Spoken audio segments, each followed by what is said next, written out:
Puto. It's a Filipino rice cake, and that's what we're making today. Cheese puto. I'm aware the word has negative connotations for other cultures around the world, but this rice cake is really good, so we're still gonna make it. But before we get started, don't forget to click that subscribe button and the notification bell next to it so that you can get alerted for our weekly videos. Okay, let's get started because this is a really quick recipe. I did 1 cup rice flour followed by 1 cup glutinous rice flour in this recipe. I used half glutinous rice flour to give it a mochi-like texture, which I found also gives the recipe a little more moisture. But traditionally, this recipe is all rice flour, so feel free to just use 2 cups of rice flour for simplicity's sake. Next, mix in 1½ tablespoon of baking powder, 1/2 cup sugar, and 1/4 teaspoon salt. Whisk the dry ingredients thoroughly. Then add 1 can of coconut milk, which should be 13.5 fluid ounces.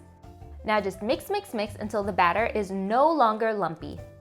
I'll transfer this batter to a nice pourable container because we'll be pouring these into cupcake molds. I used silicone cupcake molds. These are the mini size. You can grease them if you'd like, but I found that the puto pops out without a problem, even without greasing. Fill only up to 3/4 in each hole because these will puff up. Use as many cupcake molds you have in your kitchen until you've used up the batter.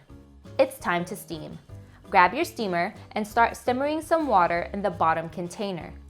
This was my first attempt because the cupcake mold did not fit in the steam basket. You'll see later that this doesn't work very well, but I wanted to show you guys that you put cheese on top of the batter. Everyone's all about the fancy cheeses nowadays, but you just can't replicate that addictive taste of fake cheese. This is American yellow cheese.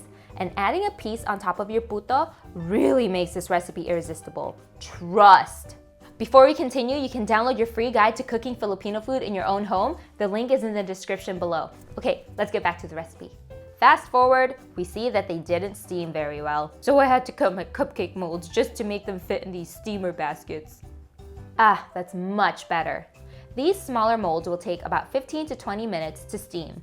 I used a towel to cover the lid so the condensation won't drip on the puto, which I'll regret later. This batch puffed up nicely. Once they're done, remove to cool for about 5 minutes before digging in.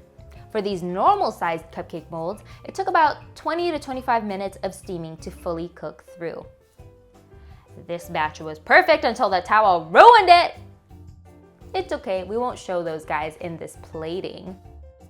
Oh my god, don't they look like little eggs? Also, that recipe was so fast and easy, right? Puto is delicious just by itself, but even better when you put that cheese on top. And like I said, the glutinous rice flour gives it kind of like a bouncy texture, but you'll still make delicious puto if you decide to use all rice flour in your recipe. Please make this at home. It's so simple to make and it's delicious with your afternoon tea or coffee.